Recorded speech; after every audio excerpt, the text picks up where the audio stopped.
Restoran keluarga berskala internasional Kentucky Fried Chicken (KFC) secara resmi membuka gerainya yang kedua di kota Gorontalo dengan konsep drive-thru. Perkembangan kota Gorontalo yang semakin memberi kemajuan signifikan menjadi daya tarik bagi para investor dalam berinvestasi meski di tengah pandemi COVID-19.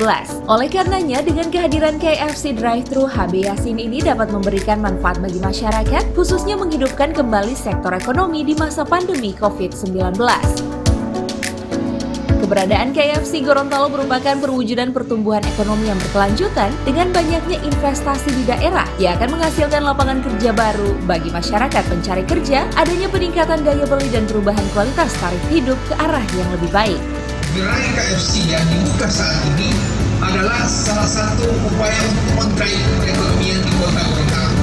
Oleh karena itu, pertama sekali saya sampaikan rasa syukur, terima kasih dan apresiasi kepada owner, kepada manajer atas dibangunnya, didirikannya, dan dibukanya gerai kedua di kota Gorontalo ini, KFC HB Yassin.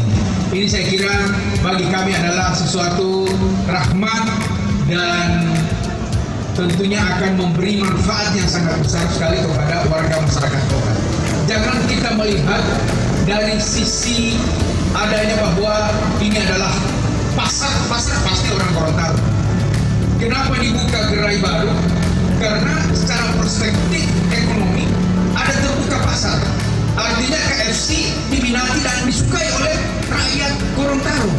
Itu sudah kesempatan bagi pengusaha KFC yang bisa membuka outlet baru atau gerai baru di kota Gorontalo.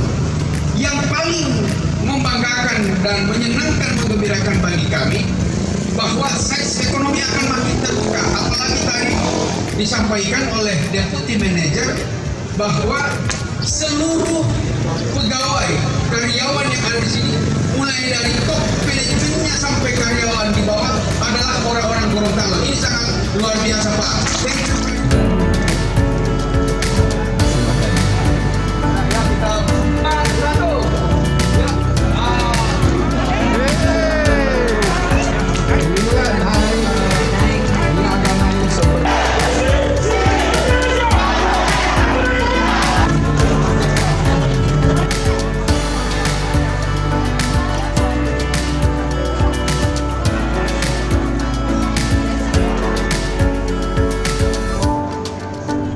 Tim Liputan Advertorial Mimosa TV.